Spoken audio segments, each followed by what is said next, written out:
The little girl's body lay crumpled on the asphalt like a broken doll, her pink dress soaked with blood.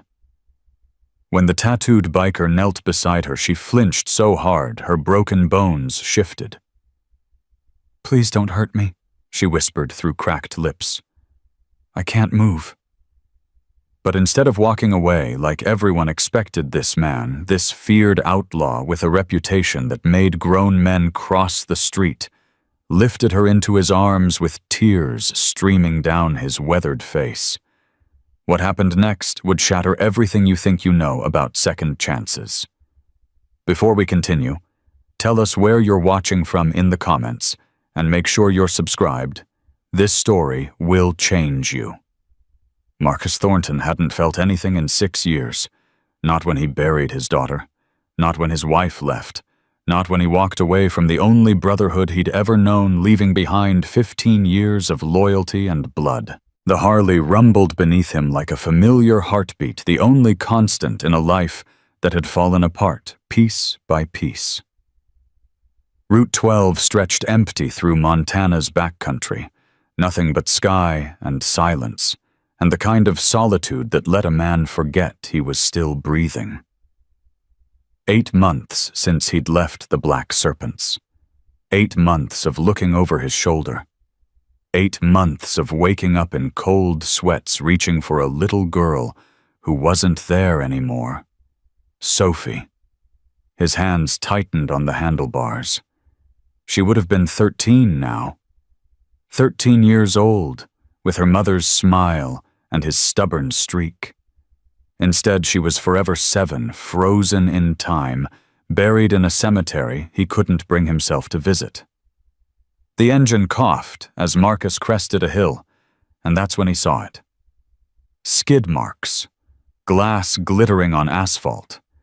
A minivan wrapped around an oak tree, so completely the metal had become part of the bark. His boot hit gravel before his mind caught up. Military training. 12 years as a Marine medic. The instincts never died, even when everything else had. He was running before he made the conscious choice. Steam rose from the crumpled hood. The driver's side was crushed beyond recognition. Marcus's stomach turned when he saw the woman behind the wheel, or what was left of her. Gone. Nothing he could do. But then he heard it. A sound so small it nearly disappeared beneath the wind. A whimper. A breath. "Mommy." Marcus spun toward the voice.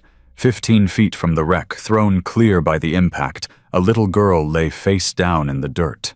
Pink dress torn and bloodied. Dark hair matted against her cheek. Her left leg bent at an angle that made his medical training scream. 7 years old. Maybe 7. The same age Sophie had been. Marcus dropped to his knees beside her, and the girl's eyes flew open, wide brown, absolutely terrified. She tried to crawl away, but her body wouldn't obey. A cry of pure pain tore from her throat. "No, no, no." Marcus held up both hands, staying absolutely still. "I'm not going to hurt you. I promise. I'm not going to hurt you." "Please." The word came out shattered. "Please don't hurt me. I can't move." Something cracked open in Marcus's chest. 6 years of numbness.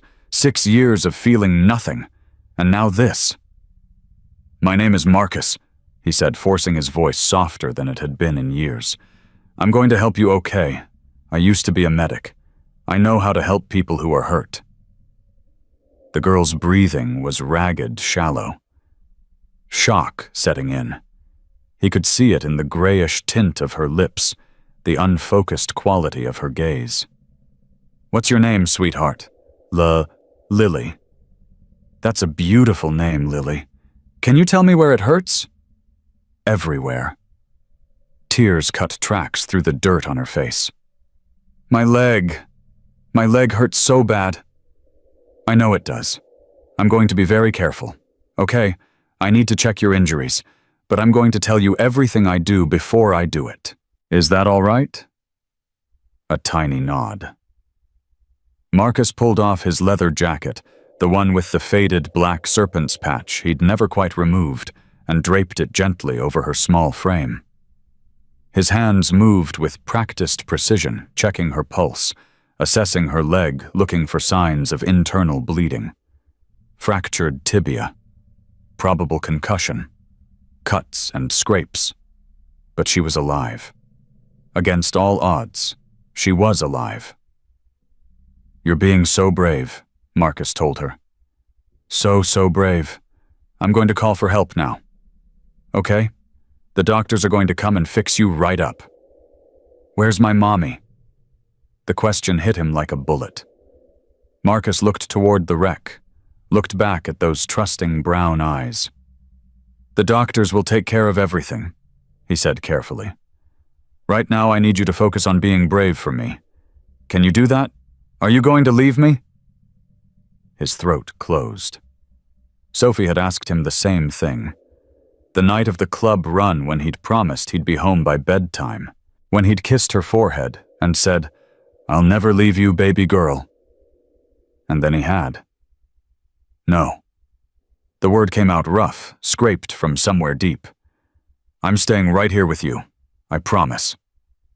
He dialed 911 with one hand, the other resting gently on Lily's shoulder, an anchor of warmth in a world that had just been destroyed. 911, what's your emergency? Single vehicle accident on Route 12, mile marker 47. One adult female deceased, one child, approximately 7 years old, with multiple injuries. I'm a former combat medic. The child has a fractured left leg, possible concussion, early signs of shock. We need an ambulance immediately. Help is on the way, sir. Can you stay on the line? I'm not going anywhere. Lily's small hand found his jacket sleeve, gripping the leather like a lifeline. "The scary men," she whispered suddenly. "In the masks. Are they coming back?" Marcus froze. "What scary men, Lily? They were following us. Mommy said they were following us. That's why she was driving so fast." Fresh tears spilled down her cheeks. "She kept looking in the mirror and crying, and then the car went bump and everything went spinning and—" Her voice broke into sobs. Marcus's blood ran cold. This wasn't an accident. "It's okay," he said, even as his mind raced. "You're safe now. No one's going to hurt you. I won't let them." The sirens started, as a distant wail growing closer with each passing second. Marcus stayed exactly where he was, his massive frame positioned between Lily and the road, his eyes scanning constantly for threats. Who was following them? Why? The ambulance screamed around the curve, followed closely by a sheriff's cruiser. Paramedics spilled out with practiced efficiency, and Marcus rattled off Lily's vitals like he was back in Afghanistan calling in a medevac. "Sir, we need you to step back. I'm riding with her." "That's not standard. I made her a promise." Marcus's voice left no room for argument. "I'm not breaking it." The lead paramedic, a weathered woman named Santos with kind eyes and no-nonsense hands, looked at the little girl clinging to this intimidating stranger's jacket. "She asking for you." "Don't leave me," Lily whimpered. "Please, Mr. Marcus, don't leave me." Santos nodded once. "Get in." The ride to St. Mary's Hospital passed in a blur of medical procedures and Lily's brave attempts not to cry. Marcus held her hand the entire way, his calloused fingers wrapped around her tiny ones, and every time she looked at him with those scared brown eyes, he saw Sophie. He saw the daughter he'd failed. The daughter who'd died asking for her daddy while he was 3 states away playing outlaw. "Mr. Marcus?" Lily's voice pulled him back. "Yeah, sweetheart. Are you an angel?" He almost laughed. Almost. "No, honey. I'm about as far from an angel as a man can get." "Then why did you stop? Mommy always said strangers don't stop for people like us." "People like us. Because—" Marcus swallowed hard. "Because sometimes the right thing to do is the only thing to do. And you needed help. My mommy's not coming, is she? The question hung in the air between them. Marcus had lied to protect people before, had lied to save his own skin more times than he could count. But looking into this little girl's eyes, he found he couldn't do it. I don't know, Lily. The doctors are going to take very good care of you, and they'll tell us everything when we get to the hospital. Okay. She nodded slowly, processing something no 7-year-old should have to process. I'm scared.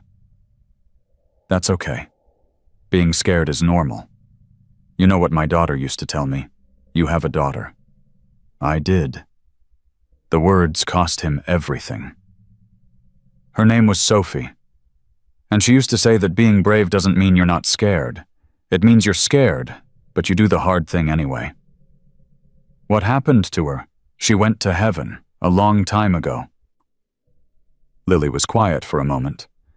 Then maybe she sent me to you. Marcus's vision blurred. Maybe she did. The hospital's emergency bay swallowed them in a chaos of shouted orders and rolling gurneys. Lily disappeared behind swinging doors marked "Authorized Personnel Only," and Marcus stood in the sterile hallway feeling more alone than he had since Sophie's funeral. Sir? A nurse approached with a clipboard. I need to get some information. Are you family? No, I found her. On the road. You're the one who called it in? Yes. We'll need a statement. Can you wait here?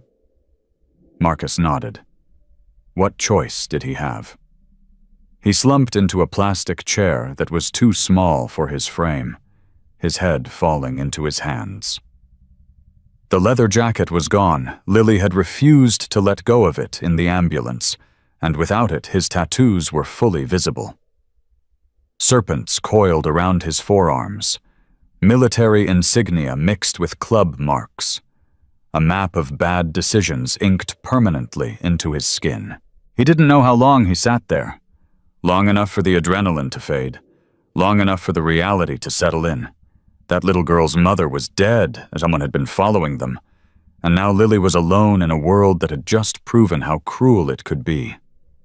Excuse me. Marcus looked up to find a woman in scrubs staring at him with barely concealed suspicion. Dark hair pulled back in a messy ponytail, eyes red from recent tears, something familiar in the shape of her face. Are you Marcus? The one who found Lily? Yes, ma'am? I'm Rachel Chen, Lily's aunt. Her voice cracked on the last word. They told me my sister. I'm sorry. The words felt inadequate. I'm so sorry. Rachel pressed her hand to her mouth, fighting for control. When she spoke again, her voice was harder. The nurse said you rode in the ambulance with her, that you wouldn't leave her side. She asked me to stay. Why? Marcus didn't have a good answer. Because she needed someone. And I was there. Rachel studied him, the tattoos, the scars, the kind of face that made mothers pull their children closer. Everything about him screamed danger, everything except the way he talked about her niece. She's asking for you, Rachel said finally. Lily. She keeps asking for the man who promised not to leave. Marcus stood slowly. I should go. What? I'm not family, I shouldn't be here. She's got you now. She's 7 years old. Rachel's voice broke. She just watched her mother die, and the only person she's asking for is you. She stepped closer, her exhaustion warring with something desperate. I don't know you. I don't trust you. But right now she needs you. So whatever you are, whatever you've done, can you please just help her through the next few hours?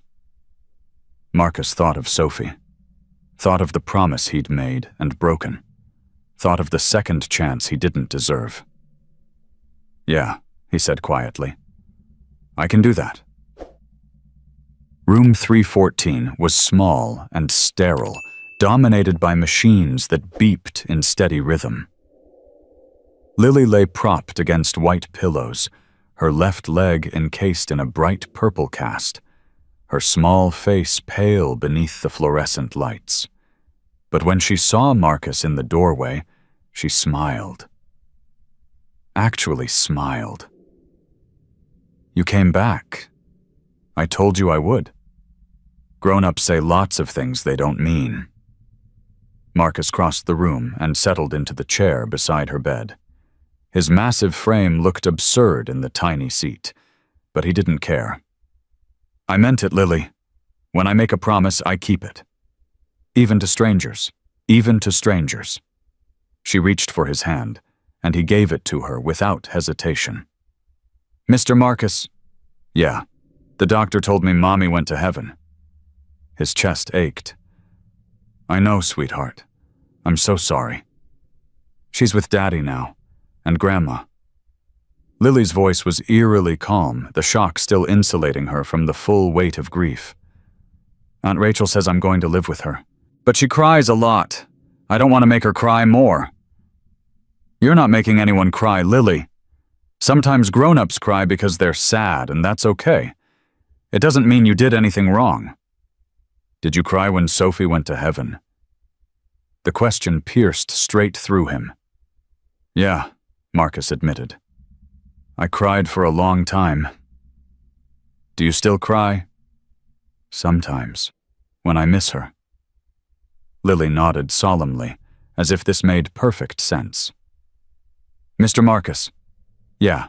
Will you come visit me while I'm in the hospital? Aunt Rachel has to work, and I don't like being alone."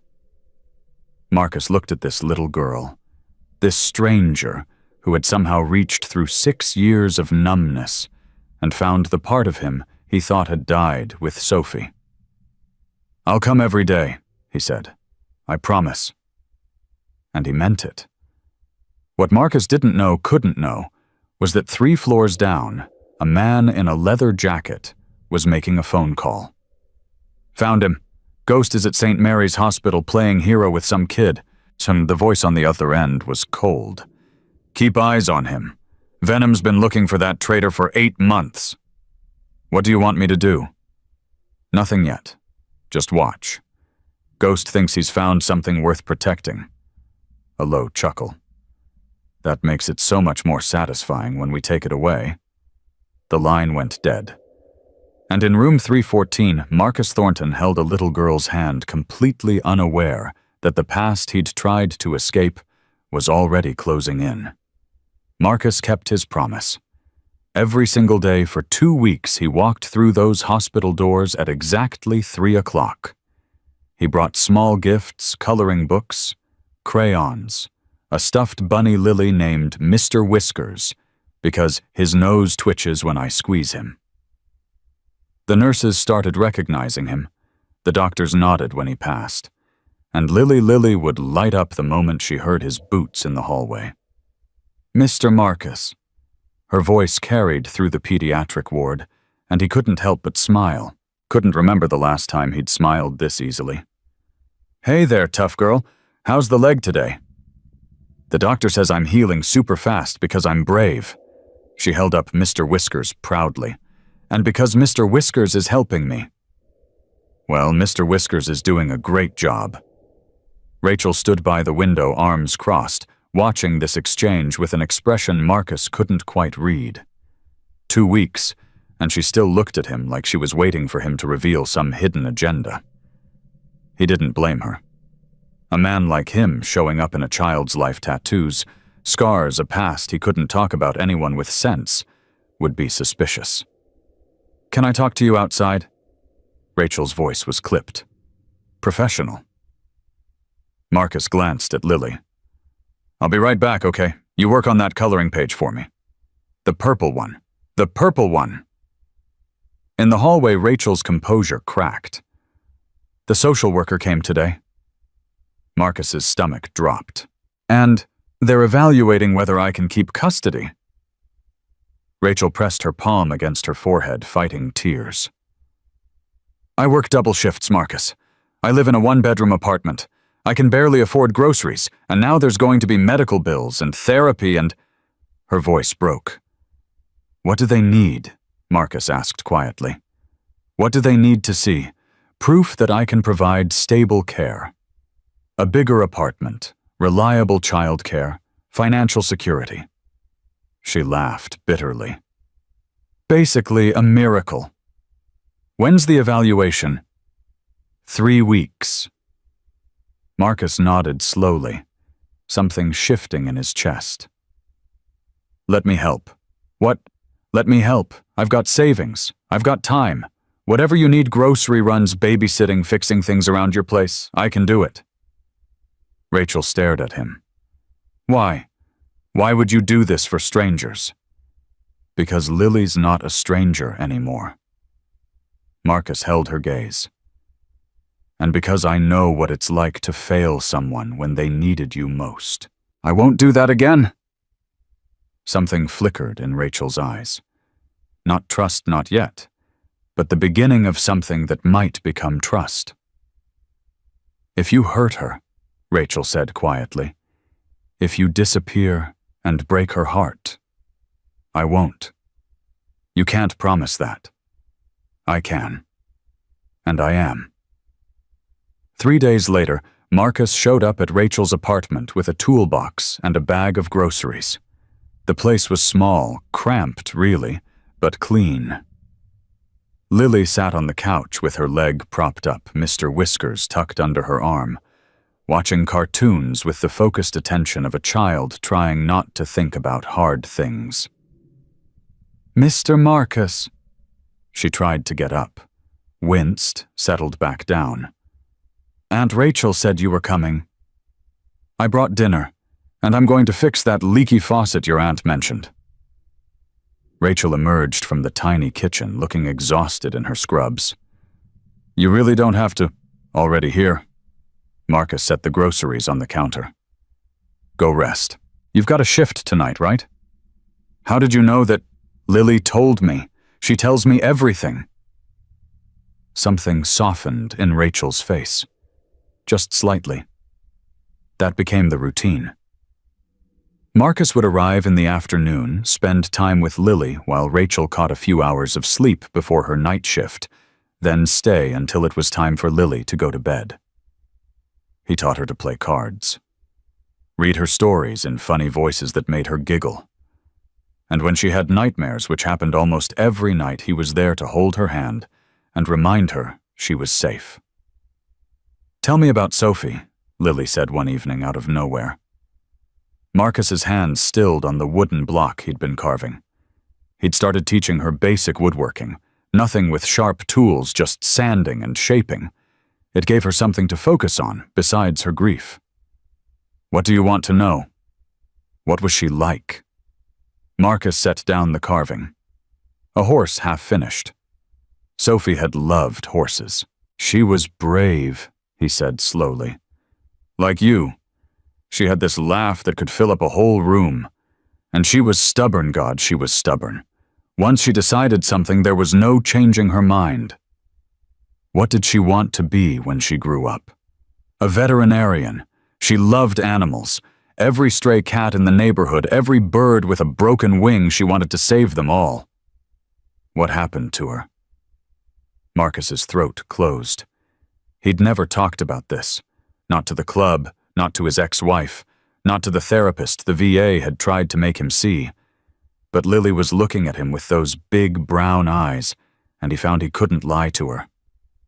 There was a car accident, he said quietly. A man had too much to drink, and he ran a red light. Sophie was with her mom going to get ice cream. Were you there? No. The word came out rough. I was 3 states away, on club business. What's club business? It was my job back then. I thought it was the most important thing in the world. Marcus's voice cracked. I was wrong. Lily reached out and put her small hand on his. I think Sophie would want you to be happy, she said solemnly. I think she'd be glad you stopped for me. Marcus couldn't speak, couldn't breathe. 6 years of grief locked up tight behind walls of numbness and rage, and this little girl had found the one crack that brought it all tumbling down. Yeah, he managed finally. Maybe she would. 2 weeks turned into 3. 3 turned into a month. The social services evaluation loomed closer, and Rachel's stress grew with each passing day. But something else was growing too. Something unexpected. Trust. Rachel started leaving notes for Marcus on the kitchen counter. Lily's favorite snacks, her medication schedule, the name of the therapist who'd been helping her process the accident. And Marcus started noticing things about Rachel he hadn't seen before. The way she always checked on Lily twice before leaving for work. The way she hummed old songs while cooking dinner. The way she fought exhaustion every single day, refusing to give up on the niece she'd never expected to raise alone. "She's doing better," Rachel said one night, watching Lily sleep from the doorway. "The nightmares are less frequent. She's actually laughing again. Kids are resilient." "It's not just that." Rachel turned to face him. "It's you, Marcus. You've given her stability, safety, something to look forward to." "I just show up." "Exactly." Rachel's eyes glistened. "You just show up. Every day. No excuses, no cancellations. Do you know how rare that is? Should be the bare minimum." "But it's not. Not in my experience." They stood there in the darkness, something unspoken humming between them. Marcus felt the pull, the dangerous, terrifying pull, toward a life he'd convinced himself he didn't deserve. "I should go," he said quietly. "You should stay." He looked at her, startled. "For dinner," Rachel added quickly, cheeks flushing. "I mean, Lily would want—" "Okay. Okay. Yeah, I'll stay for dinner." It was just dinner, but they both knew it was more than that. The next morning, Marcus found a note tucked under his motorcycle's windshield wiper. His blood went cold before he even unfolded it. The handwriting was familiar. Block letters. Precise. "Ghost. We need to talk.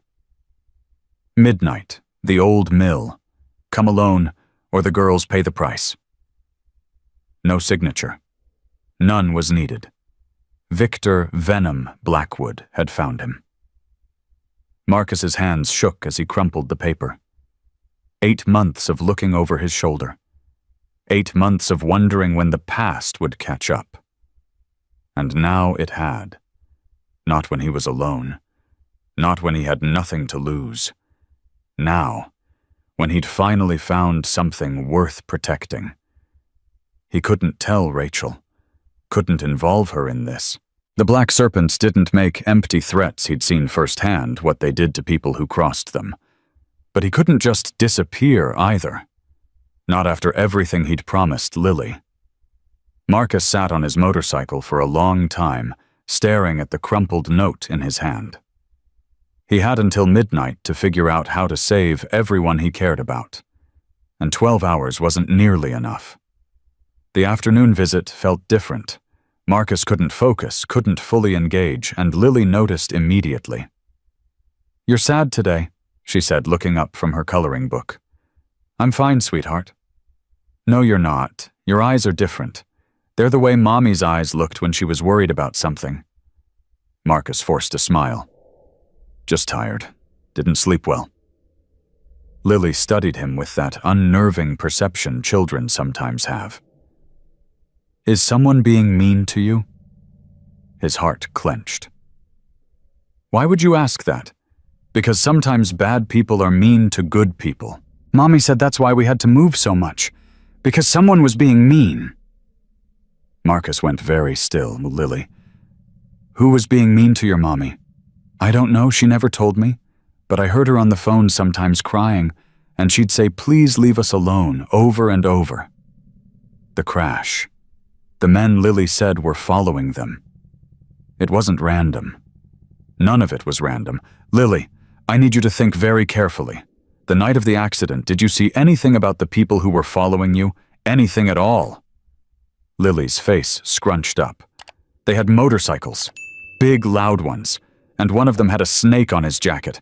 I remember because I thought it was going to bite him. A snake. Black serpents. Marcus's blood turned to ice. Mr. Marcus, you look scared. Why do you look scared? It's okay, honey. His voice didn't sound like his own. Everything's going to be okay. But even as he said it, he knew it was a lie. The black serpents hadn't just found him. They'd been hunting Lily's mother, and now they had both of them. Marcus waited until Lily fell asleep, then found Rachel in the kitchen nursing a cup of cold coffee. I need to tell you something, he said, and you're not going to like it. Rachel set down her cup. That's not a great way to start a conversation. Your sister. What was her name? Michelle. Why? How did she die, Rachel, really? Rachel's face hardened. You were there. You saw the crash. I saw a minivan wrapped around a tree. I saw skid marks and broken glass, but Lily said something today that doesn't add up. She's 7. She's traumatized. She says a lot of things. She said there were men following them, men on motorcycles, men with snake patches on their jackets. Rachel's coffee cup slipped from her fingers. It shattered against the floor, but neither of them moved to clean it up. How do you know about the snakes? Rachel's voice was barely a whisper. Because I used to wear one. The silence stretched between them like a chasm. You need to leave. Rachel's voice shook. Right now. Rachel. You're one of them. You're one of the people who... She couldn't finish the sentence. I was. I left 8 months ago.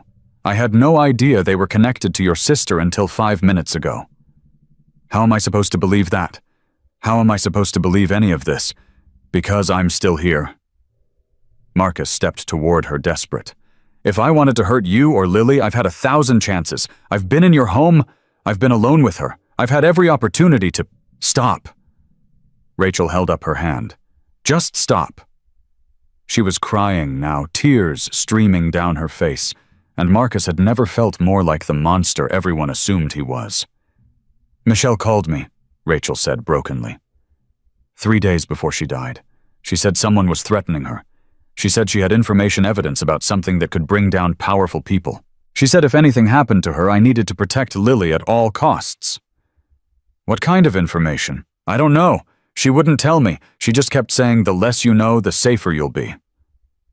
Marcus's mind raced. Evidence. Information that could bring down powerful people. The Black Serpents ran drugs, guns, intimidation schemes across 3 states. If Michelle Chen had stumbled onto something financial records, witness testimony, proof of their operations, they would have killed her for it. Where's the evidence now? I don't know. I've looked everywhere. Her apartment, her storage unit, her car, nothing. It's gotta be somewhere. They're still looking, which means they haven't found it either. Rachel wiped her eyes. What does this mean for Lily? It means they think she might know something, or that Michelle might have hidden the evidence with her somehow. She's 7 years old. They don't care. Marcus's voice was grim. These aren't people who care about collateral damage. What do we do? 3 words. What do we do? Not what do I do. Not get out of my house. We. Despite everything, Rachel was including him. I got a note this morning, Marcus admitted.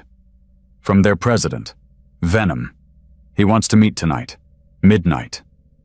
And you're going to go, I have to. If I don't, they'll come here. Then I'm coming with you. Absolutely not.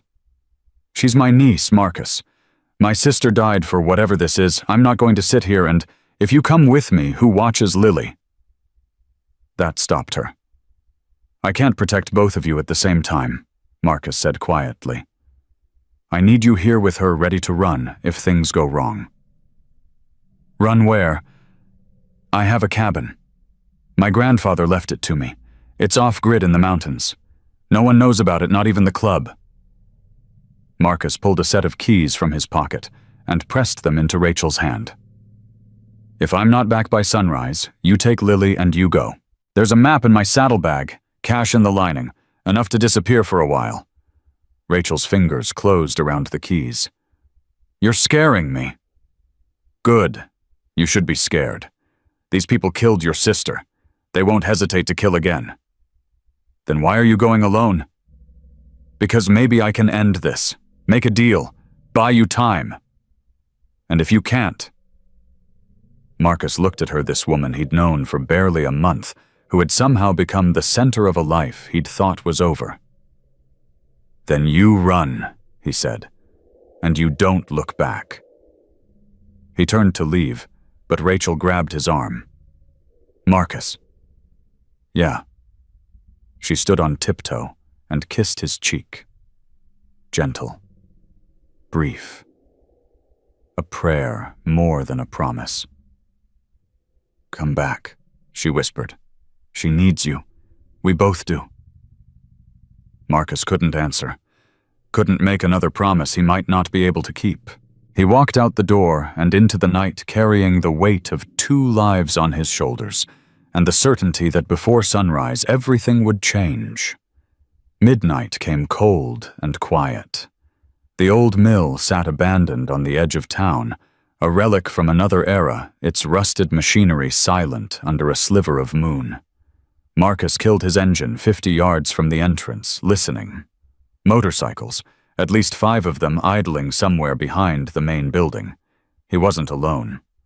Marcus walked through the entrance with his hands visible every sense on high alert. The shadows shifted, and Victor Venom Blackwood stepped into the moonlight. He hadn't aged well. The years had turned his face to leather, his eyes to something cold and predatory. The snake tattoo on his neck seemed to move as he smiled. Ghost. Been a long time. Not long enough.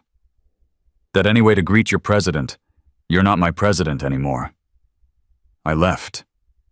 Yeah, about that. Venom circled him slowly like a shark testing prey. Here's the thing about leaving Ghost. You don't get to just walk away, not from family. The club isn't my family. No. Venom's smile widened. What about the new family, the nurse and the kid? They're sweet, real sweet. Be a shame if something happened to them. Marcus's hands clenched into fists. They have nothing to do with this. See, that's where you're wrong. Venom stopped directly in front of him. The little girl's mother had something that belongs to us. Something valuable. We need it back. I don't know anything about that. Maybe. Maybe not. But here's what I do know. Venom leaned close, his breath hot against Marcus's face. You're going to help us find it, or I'm going to visit that apartment on Cedar Street and have a very different kind of conversation with your pretty nurse. Marcus moved before he could think. His fist connected with Venom's jaw, and then everything erupted into chaos. The first punch sent Venom staggering backward, blood spraying from his split lip. Marcus didn't wait for a reaction. 12 years of Marine combat training took over muscle memory that didn't care about odds or consequences. He drove his elbow into the nearest serpent's throat, heard the man crumple, spun to face the next threat. Get him! Venom roared, wiping blood from his chin. Take him down! 4 men rushed Marcus at once. He took 2 of them out before the third one caught him from behind, arms locking around his chest. The fourth drove a fist into his stomach once, twice, 3 times. Marcus's vision blurred with pain, but he refused to go down. Not tonight. Not when Rachel and Lily were counting on him. He threw his head back, felt the satisfying crunch of cartilage as his skull connected with a nose. The grip loosened, and Marcus broke free, grabbing the man in front of him and using his momentum to throw him into the others. Enough! The gunshot echoed through the mill, freezing everyone in place. Venom stood with a pistol raised, smoke curling from the barrel. I said enough. His voice was deadly calm. Next one goes in Ghost's knee, then his other knee. Then we start on his hands. He approached slowly, gun never wavering. You always were a fighter, Ghost. It's why I wanted you back. I'm not coming back. No, I can see that now. Venom tilted his head, studying Marcus like a specimen. You found something worth dying for. That's dangerous. Men with nothing to lose are predictable. Men with something to protect. He smiled coldly. They're unpredictable. Marcus said nothing, blood dripping from a cut above his eye. Here's what's going to happen, Venom continued. You're going to find whatever Michelle Chen hid before she died. You've got 72 hours. And if I can't find it, then I visit that sweet little girl in her hospital bed. Maybe ask her some questions myself. Venom's smile turned cruel. Kids talk when they're scared enough, and I can be very persuasive. Marcus lunged, but two serpents grabbed him before he could reach Venom. 72 hours, Ghost. Clock starts now. They threw him to the ground, and by the time Marcus got to his feet, the motorcycles were already roaring away into the darkness.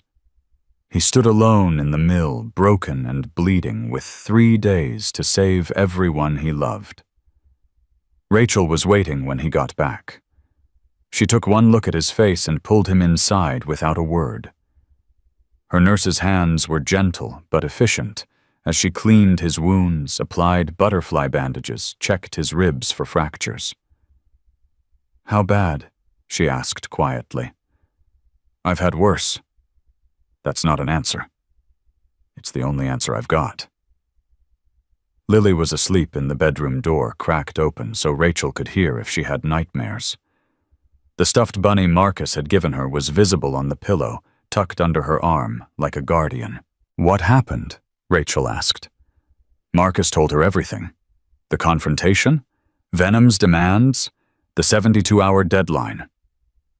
Rachel's face went pale. Michelle hid something that important and never told me where. She was trying to protect you. The less you knew, the safer you'd be. But she's dead now, and we're not safe at all.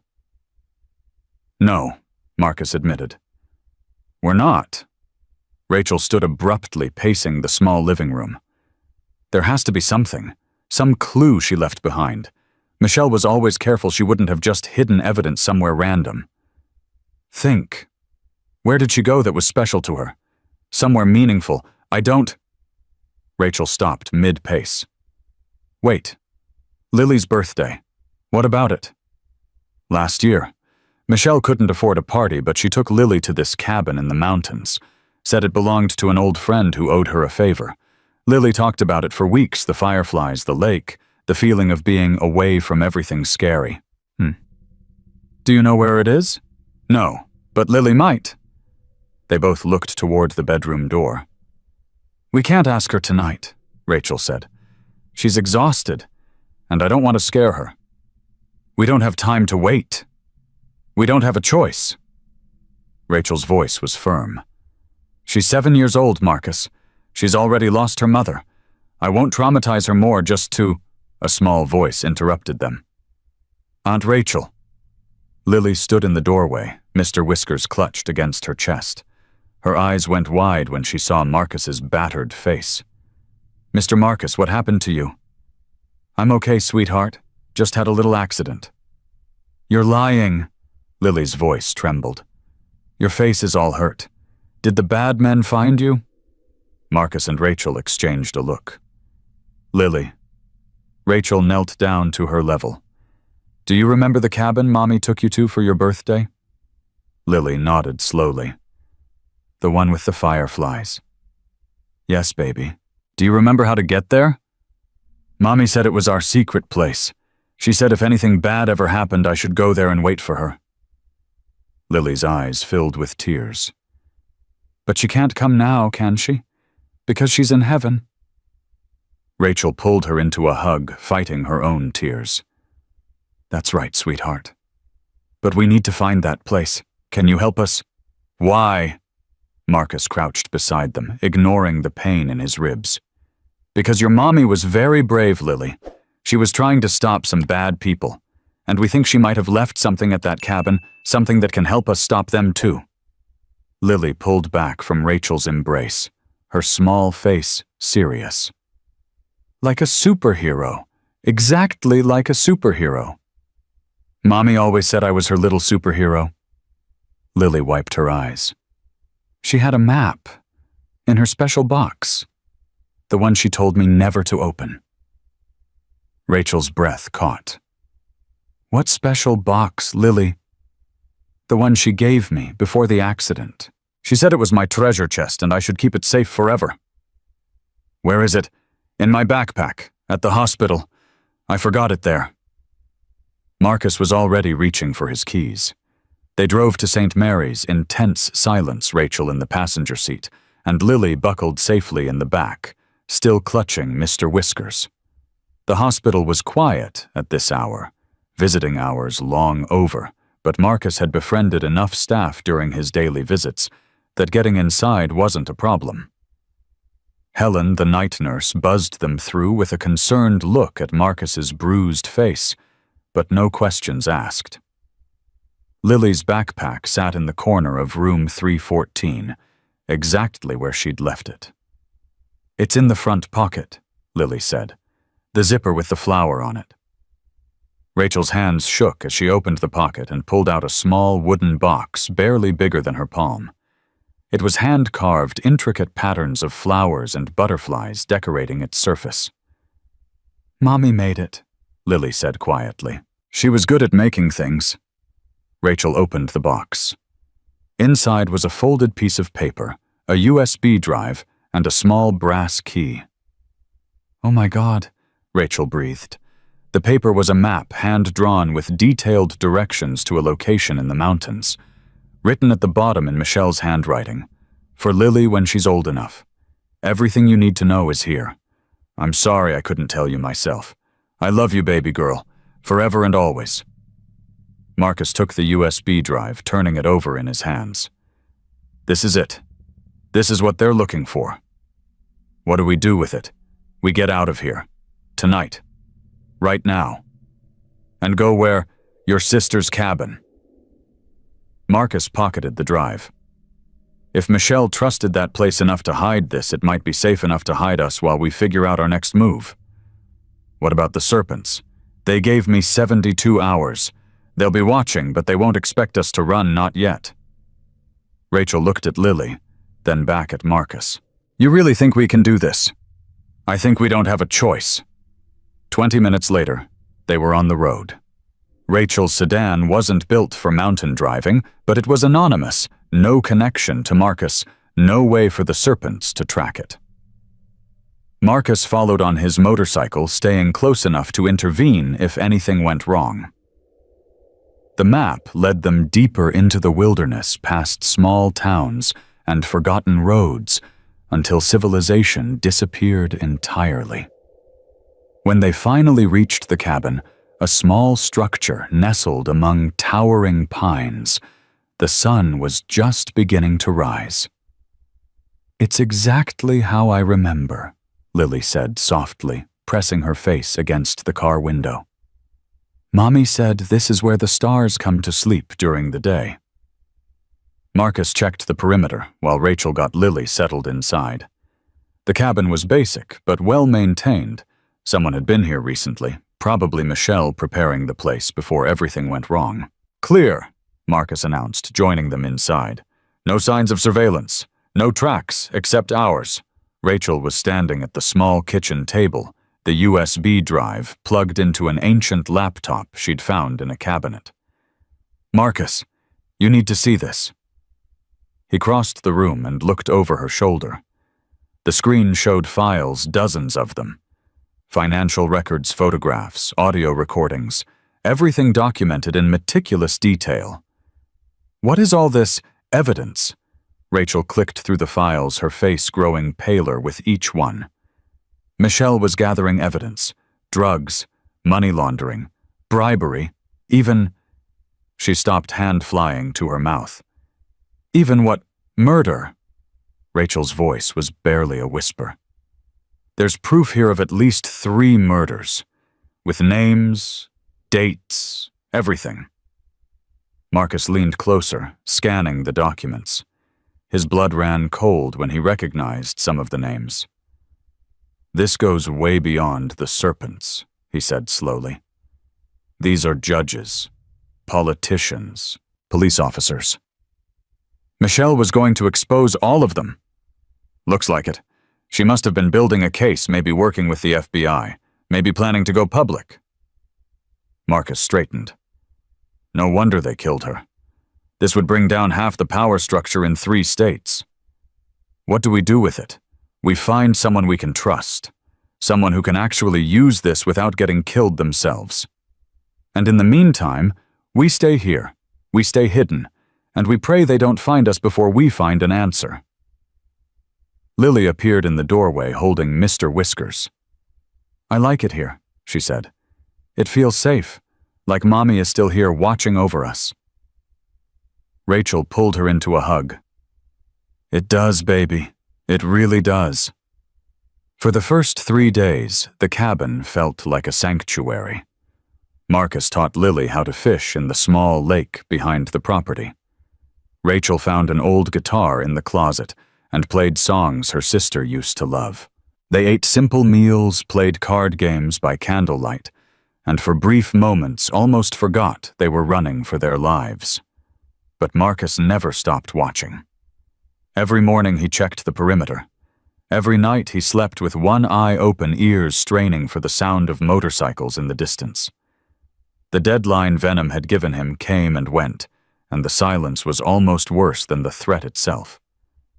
They were waiting for something. Marcus just didn't know what. On the 4th morning he found it.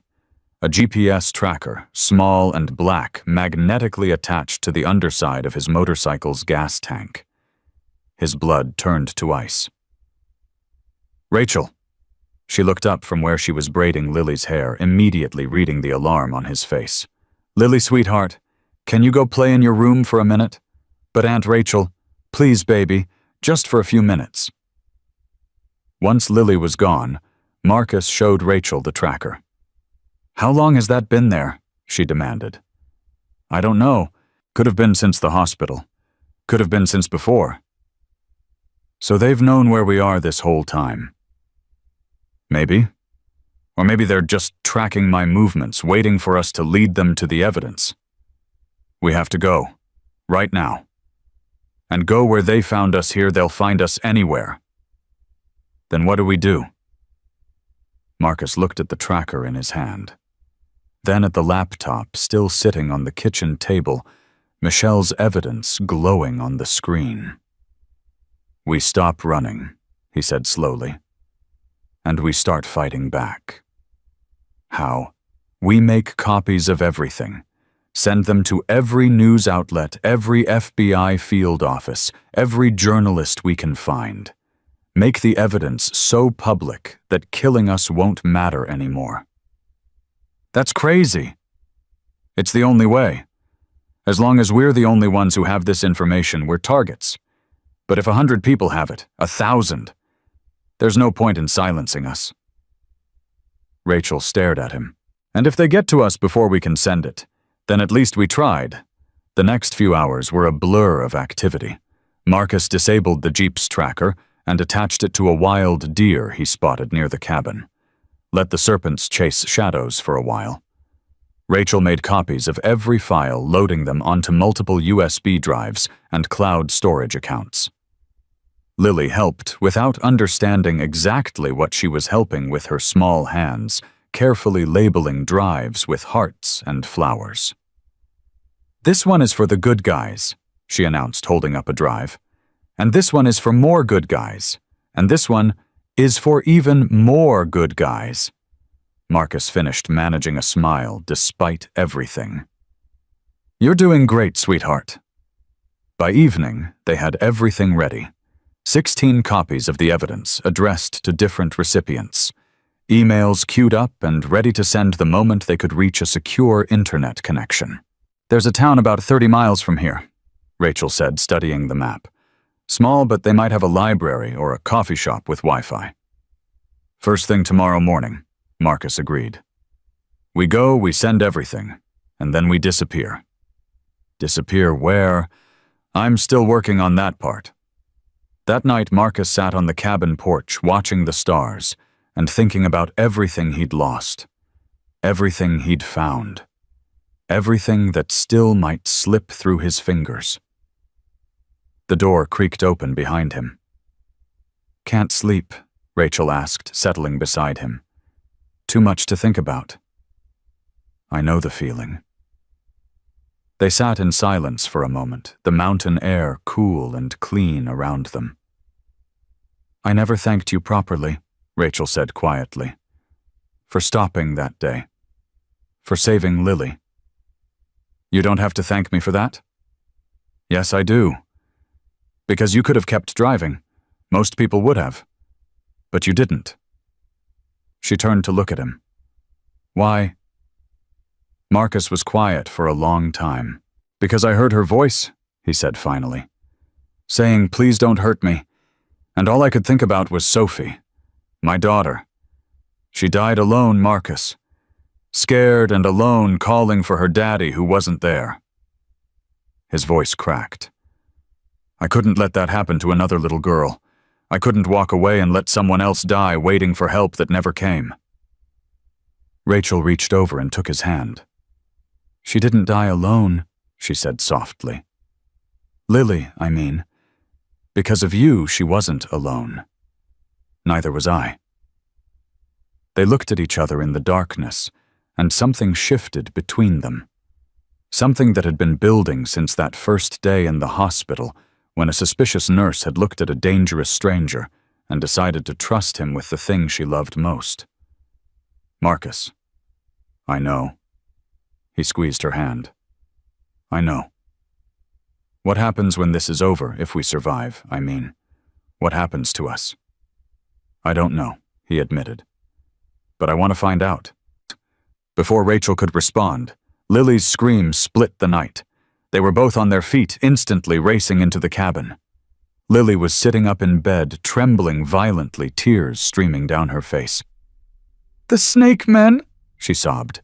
"They're coming. I saw them in my dream. They're coming for us." Rachel gathered her into her arms. It was just a nightmare, baby. Just a bad dream. But Marcus had gone to the window. In the distance, barely visible against the dark horizon, headlights were moving up the mountain road. More than one vehicle. Coming fast.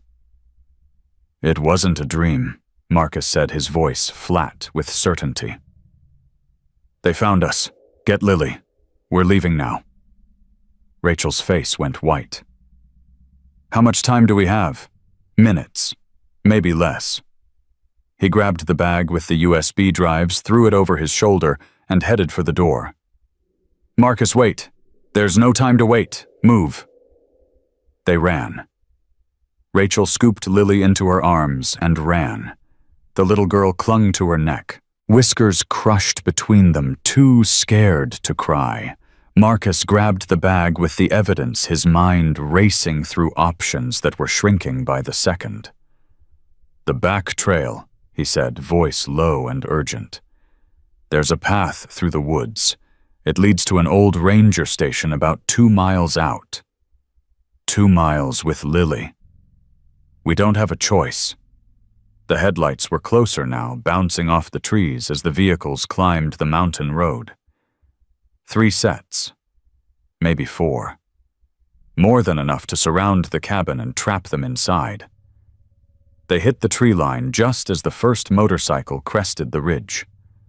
Marcus pulled Rachel down behind a fallen log hand, clamped over Lily's mouth to muffle her frightened whimpers.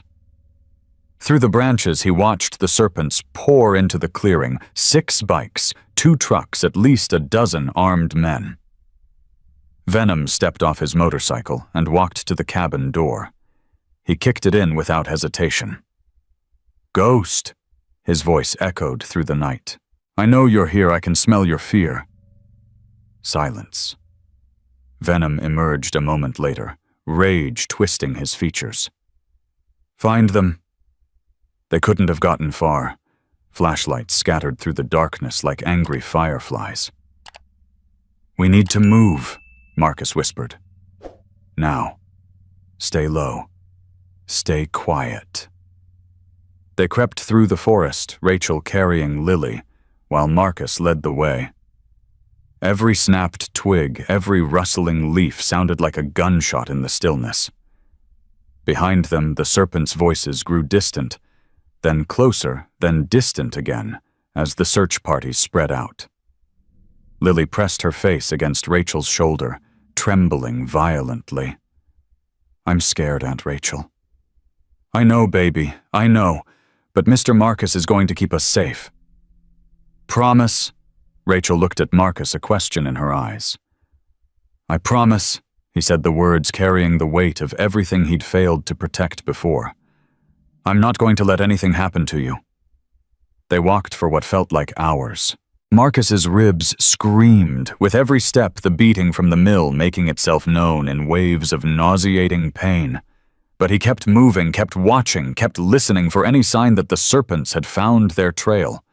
When the ranger station finally appeared through the trees, he almost collapsed with relief. "Inside!" he gasped. "Quickly!"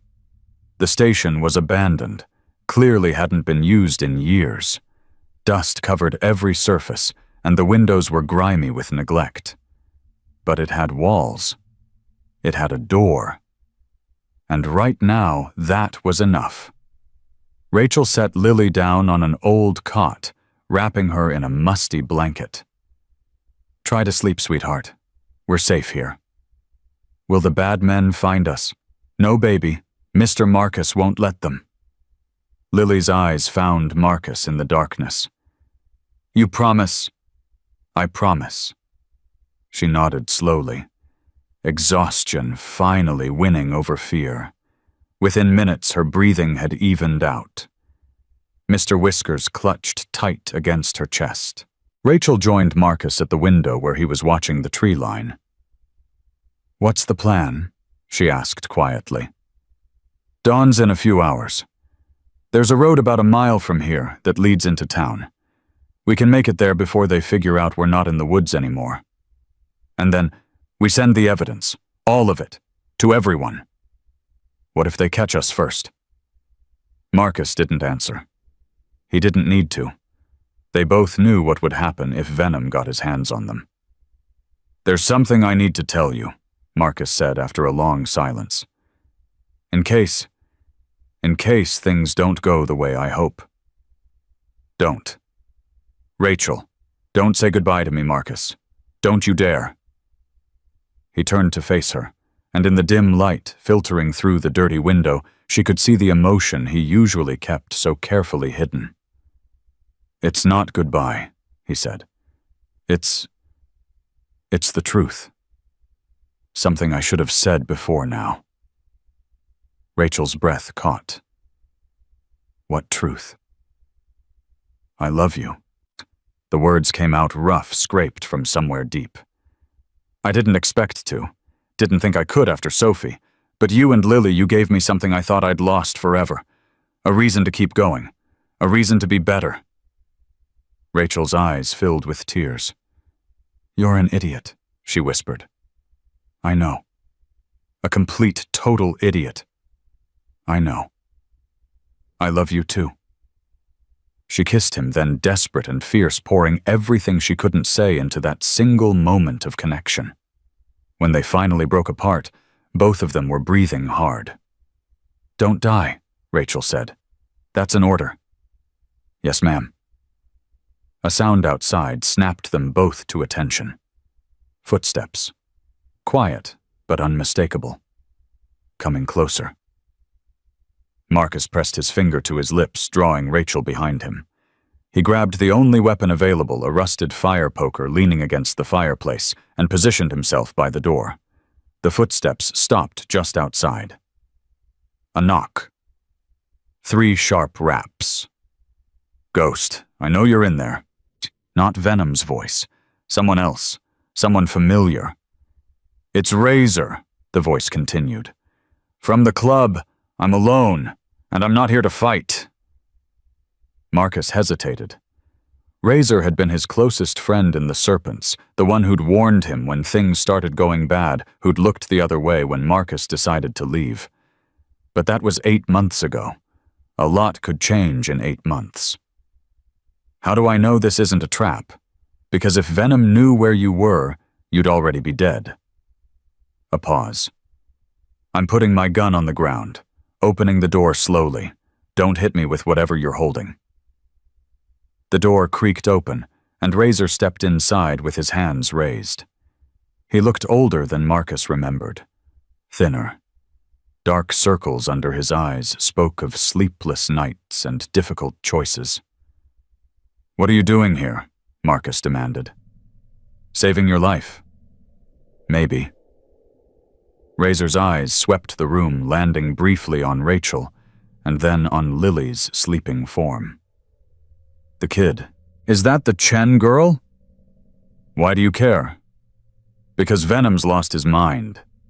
Razor's voice dropped. "He's not just looking for the evidence anymore, Ghost. He's looking for blood.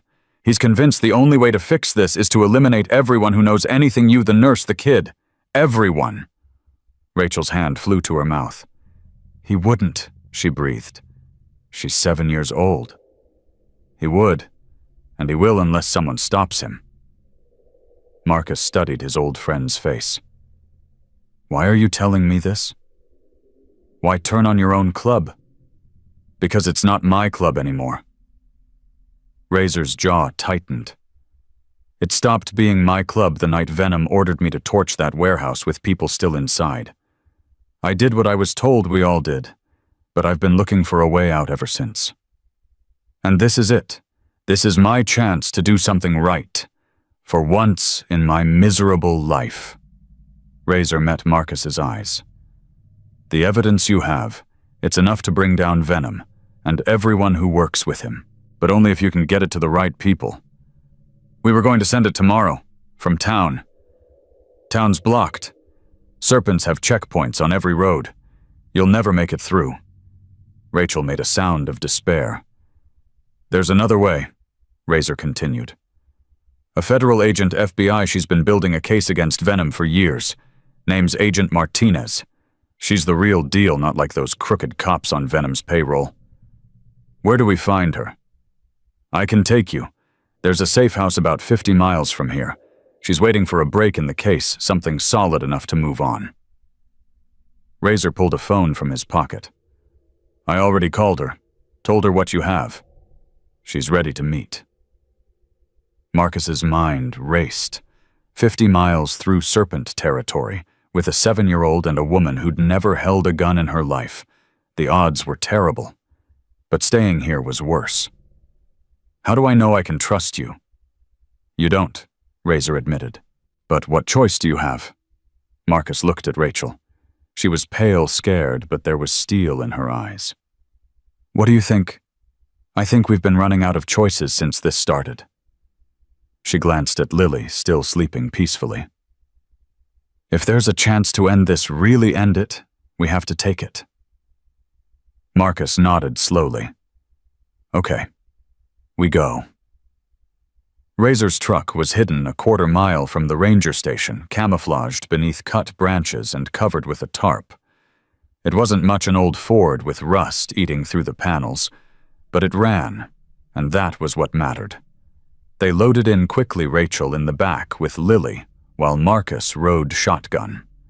Razor drove with the headlights off, navigating by moonlight and memory. "The checkpoints are mainly on the main roads," Razor explained, keeping his voice low.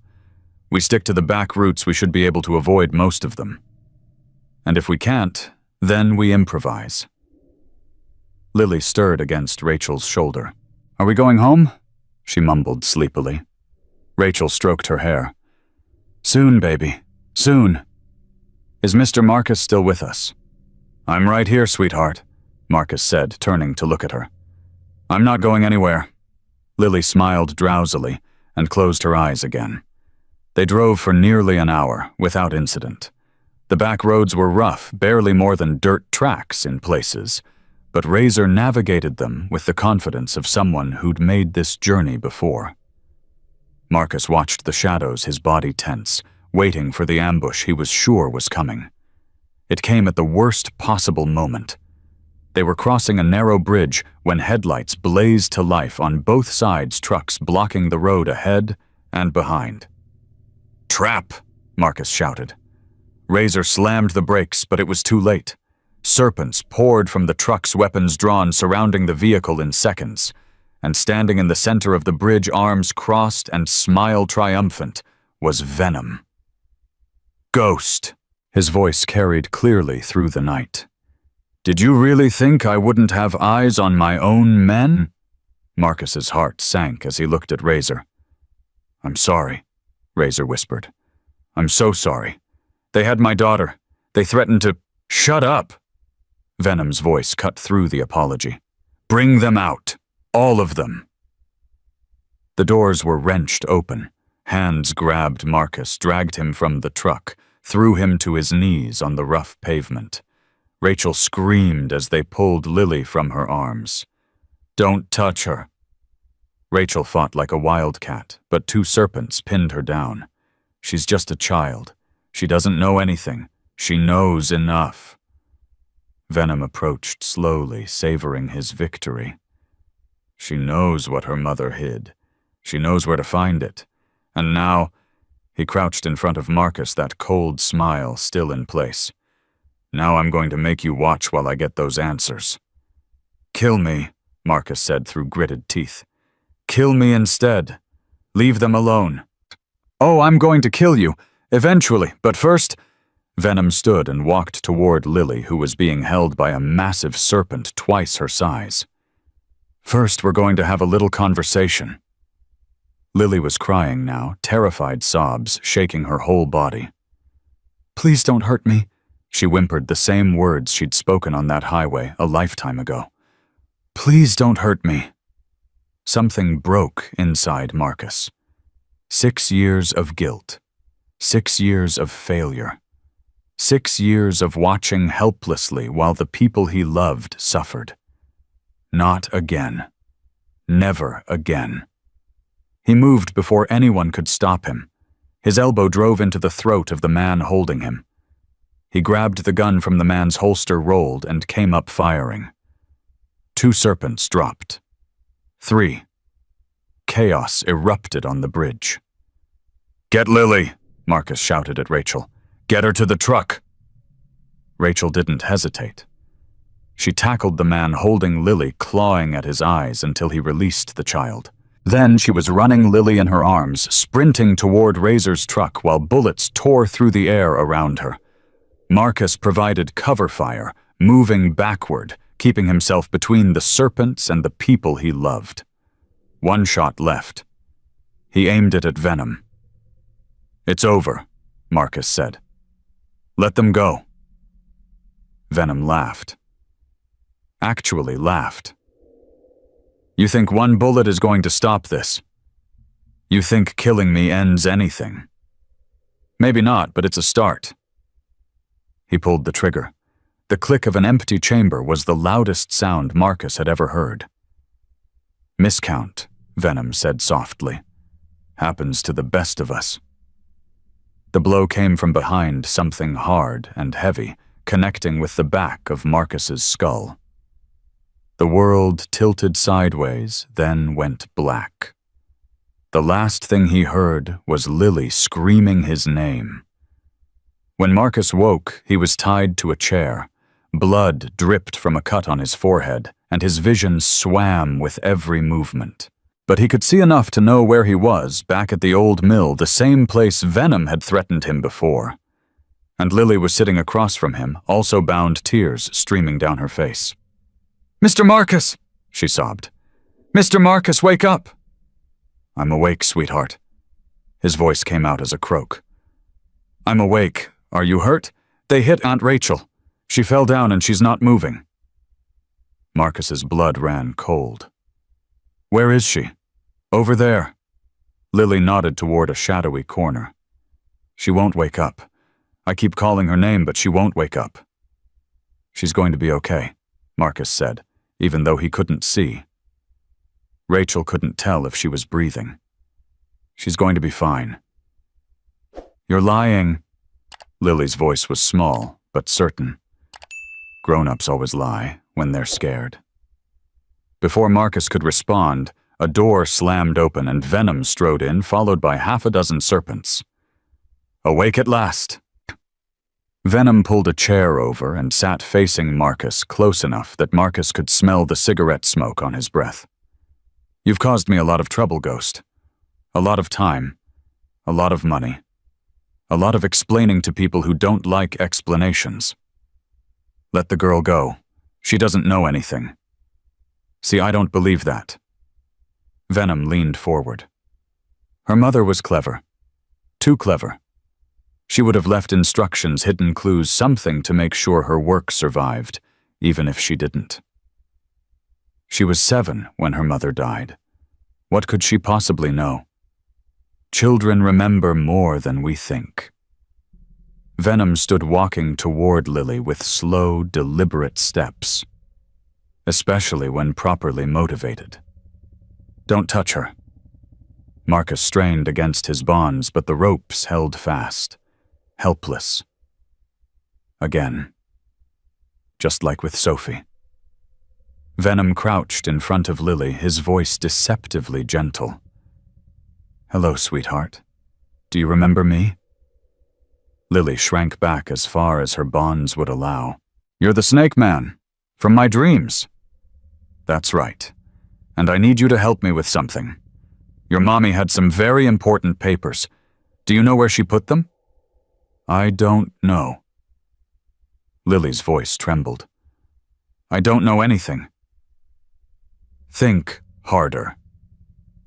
Venom's gentle tone didn't change, but something dangerous flickered in his eyes. Maybe she told you a secret. Maybe she gave you something special to keep safe.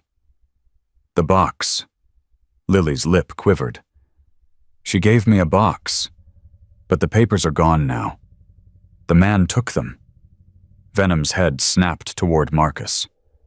What papers? Where? Gone, Marcus said. Sent to a dozen different places before you caught us. News stations, FBI offices, journalists. It's over, Venom. Even if you kill all of us, the evidence is already out there. For a long moment, silence filled the mill. Then Venom started to laugh. Low at first, then building to something manic, unhinged. You think that stops anything? He grabbed Marcus by the collar, pulling him close. You think a few emails are going to bring down an empire? I've got judges in my pocket. Senators, police chiefs. By the time those files reach anyone who matters, they'll be buried so deep no one will ever find them. You're lying. Am I? Venom released him, straightening his jacket. There's only one copy that matters now. The original. The one with enough metadata to prove authentication. His eyes gleamed. Where is it? Marcus said nothing. Fine. Venom pulled a knife from his belt and walked toward Lily. Let's see if the girl can help jog your memory. No. Marcus threw himself against the ropes with everything he had. Don't touch her. I'll tell you everything. Venom paused, knife hovering inches from Lily's face. I'm listening. It's in the truck. Razor's truck, hidden in the lining of the driver's seat. Venom studied him for a long moment, then nodded to one of his men. Check it. The weight was agonizing. Marcus had lied. The original drive was actually in his boot, pressed against his ankle, where no one had thought to search. But he needed time. Needed Venom distracted. Needed one chance, just one, to turn this around. The serpent returned a few minutes later, shaking his head. Nothing there. Venom's expression darkened. You lied to me. No, You lied. The knife pressed against Lily's cheek, drawing a thin line of blood. She screamed, the sound cutting through Marcus like a physical blow. Stop! It's in my boot! My left boot! Please, just stop! Venom nodded again, and another serpent crossed to Marcus, yanking off his boot. The USB drive clattered to the floor. There it is. Venom picked it up, examining it like a precious gem. Finally. He turned back to Marcus' knife, still in hand. Thank you for your cooperation, Ghost. Unfortunately, I no longer need any of you alive. The mill door exploded inward. FBI, nobody move. Agents poured through every entrance, weapons drawn, shouting commands. Serpents dropped their guns, hands shooting into the air. Venom spun toward the chaos knife raised, and a single shot rang out. He crumpled to the ground, the knife clattering from his lifeless fingers. Agent Martinez stepped over his body gun, still smoking, and walked directly to Lily. You're safe now, sweetheart, she said softly, cutting the girl's bonds. You're safe. Lily threw herself into the agent's arms, sobbing. And across the room, Marcus finally let himself breathe. Rachel's eyes opened 3 days later. Marcus was there when it happened, sitting in the same hospital chair he'd occupied since the FBI had cleared him for release. He hadn't slept more than a few hours at a time, couldn't bear the thought of her waking up alone. Hey, she whispered. Voice cracked from disuse. Hey yourself. He leaned forward, taking her hand. You scared the hell out of me. What happened? Concussion. Pretty bad one. They had to relieve some pressure. His thumb traced circles on her palm. But you're going to be okay. Doctor says full recovery. Rachel's eyes darted around the room. Lily. Where's Lily? She's fine. She's in the children's ward, actually.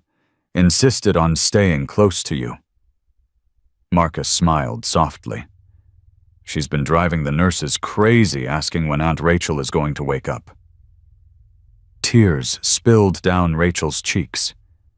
And Venom the serpents. Gone.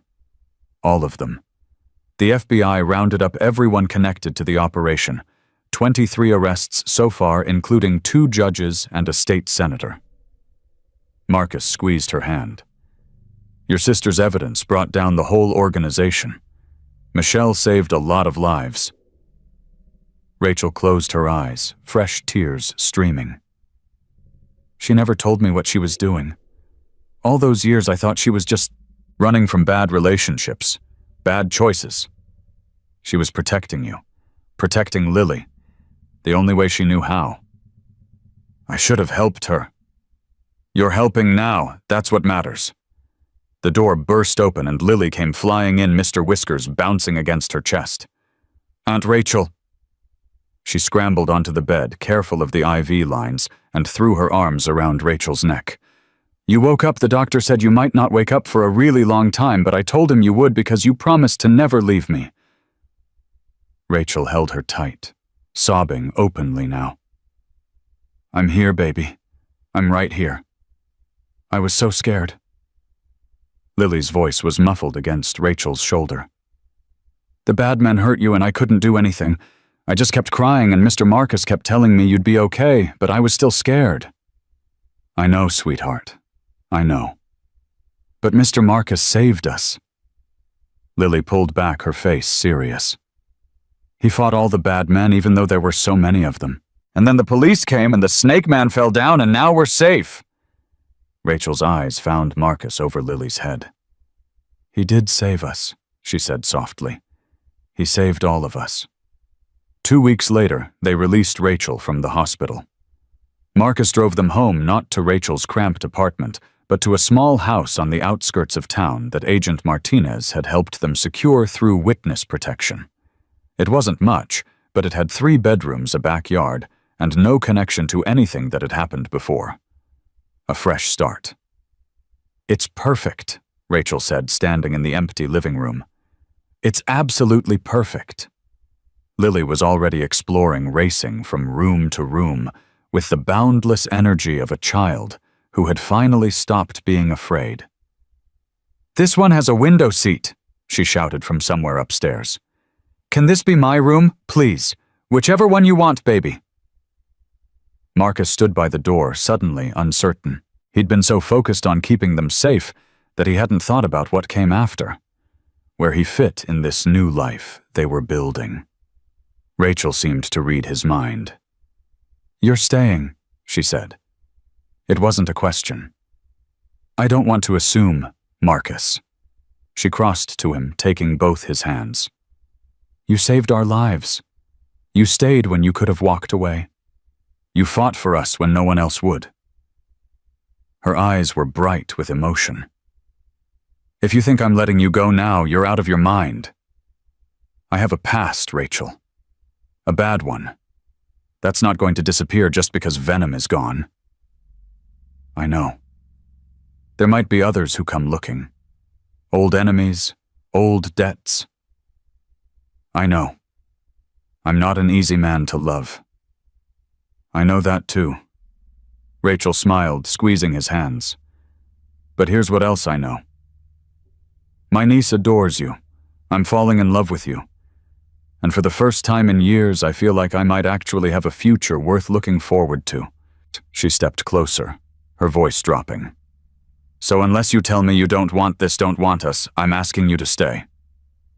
Marcus looked at her, this incredible woman who had seen the worst of him and chosen to trust him anyway. "I want this," he said roughly. "More than I've wanted anything in a long time." "Then stay." "Okay. Okay. Yeah." A smile broke across his face, unfamiliar but real. "I'll stay." "Mr. Marcus," Lily's voice echoed down the stairs. "Mr. Marcus, come see my room. It has a window seat, and I can see the whole backyard, and there's a tree that would be perfect for a treehouse." Marcus and Rachel exchanged a look. "Duty calls," Rachel said, grinning. "Apparently so."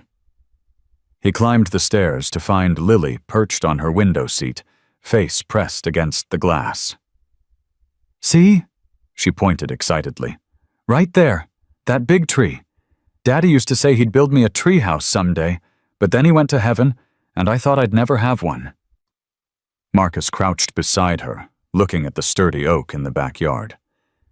"You know," he said slowly, "I'm pretty good at building things." Lily's eyes went wide. "Really? Really? My dad taught me. We built all kinds of stuff together when I was a kid. Could you build me a treehouse? A real one?" "I think I could manage that." Lily threw her arms around his neck with such force she nearly knocked him over. "You're the best, Mr. Marcus, the absolute best." He held her tight, this little girl, who had somehow found the cracks in his armor and filled them with light. "Can I ask you something?" Lily pulled back, her expression suddenly serious. "Anything." "Are you going to be my new daddy?" Marcus's heart stopped. He looked toward the door where Rachel now stood watching them with tears in her eyes. "That's a big question, sweetheart." "I know, but I've been thinking about it a lot, and I think Sophie would be okay with it." "You do?" "Yeah, because she's in heaven with my mommy and daddy now, and I bet they're all friends. And I bet they want us to be a family so nobody has to be alone anymore." The logic was so pure, so perfectly childlike, that Marcus couldn't find the words to respond. Rachel crossed the room and knelt beside them. "Lily, honey, these things take time. Marcus and I are still figuring out—" "But you love him, right?" Rachel blushed. "Yes, and he loves you. He told me so at the cabin when you were asleep." Marcus felt his face heat. "You were supposed to be asleep too." "I was pretending." Lily shrugged, utterly unrepentant. "So if you love each other and you both love me, why can't we just be a family now?" The silence stretched. Then Rachel started laughing. Soft at first, then harder, until she was wiping tears from her eyes. "She's got us there," she managed. "She's absolutely got us there." When Marcus looked at Lily's hopeful face, at Rachel's joyful tears, and felt something shift inside him. Something that had been broken for 6 years, finally clicking back into place. "Okay," he said. Both of them stared at him. "Okay," Rachel repeated. Okay, let's be a family. Lily screamed with delight, throwing herself at both of them and somehow pulling them into a group hug that left everyone laughing and crying at the same time. And in that moment, Marcus Thornton finally understood what redemption felt like. The wedding was small, intimate. They held it in the backyard 6 months after moving into the house with Agent Martinez and a few trusted friends as witnesses. Lily insisted on being the flower girl, the ring bearer, and the maid of honor all at once. I have to do all the important jobs, she explained with 7-year-old logic. Because this is the most important day ever. Marcus wore a simple suit. No leather, no patches, nothing from his old life. Rachel wore a white sundress that made her look like summer itself.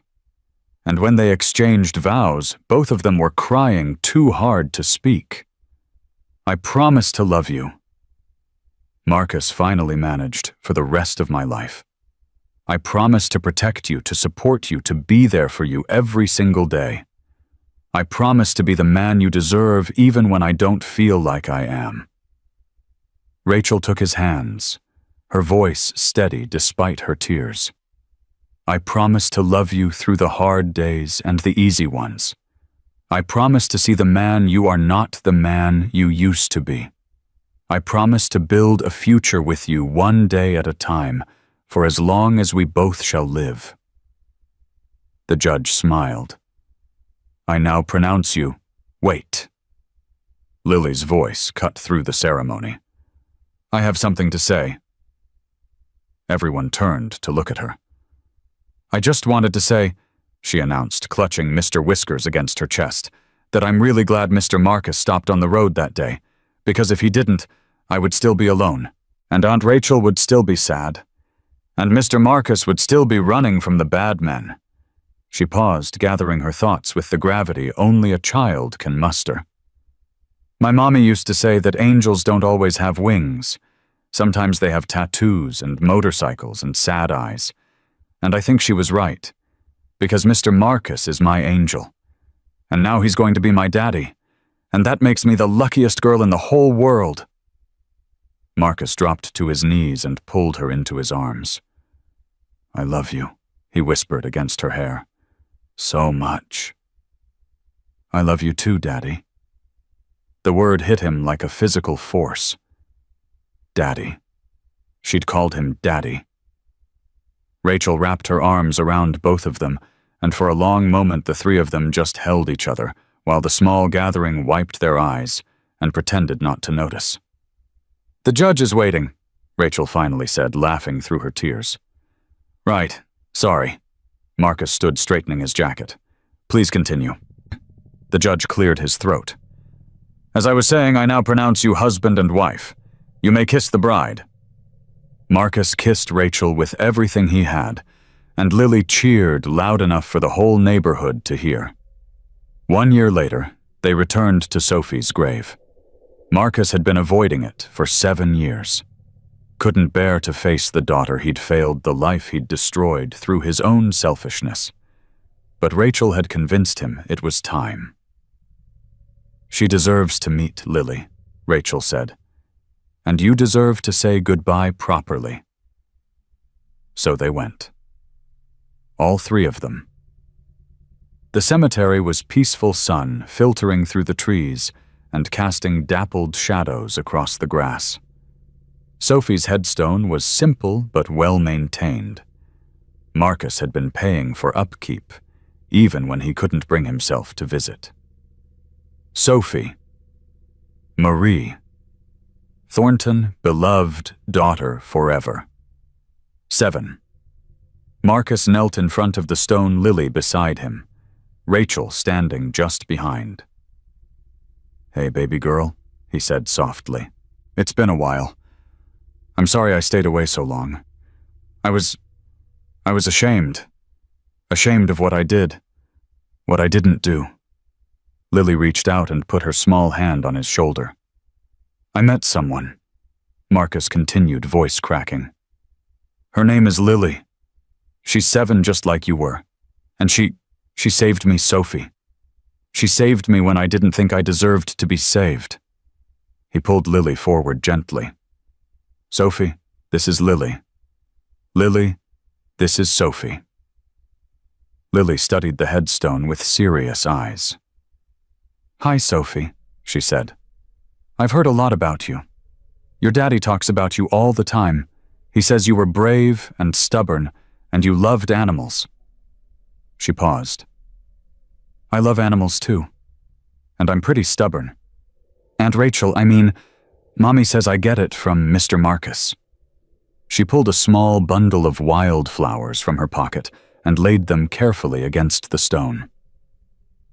I wanted to say thank you, Lily continued, because I think you sent your daddy to find me. I was really scared and hurt, and he stopped when nobody else would. He saved my life, and now he's my daddy too. Her voice wobbled slightly. I hope that's okay. I'm not trying to take your place. I really needed a daddy, and I think maybe he really needed another little girl to love. Marcus couldn't hold back the tears any longer. He pulled Lily into his arms, holding her tight against his chest, and for the first time in 7 years, he let himself grieve properly.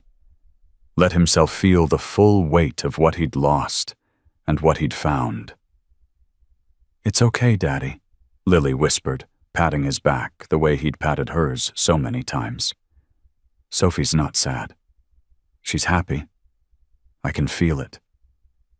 How do you know? Because the sun is shining on us, and Mommy says that's how angels let us know they're watching.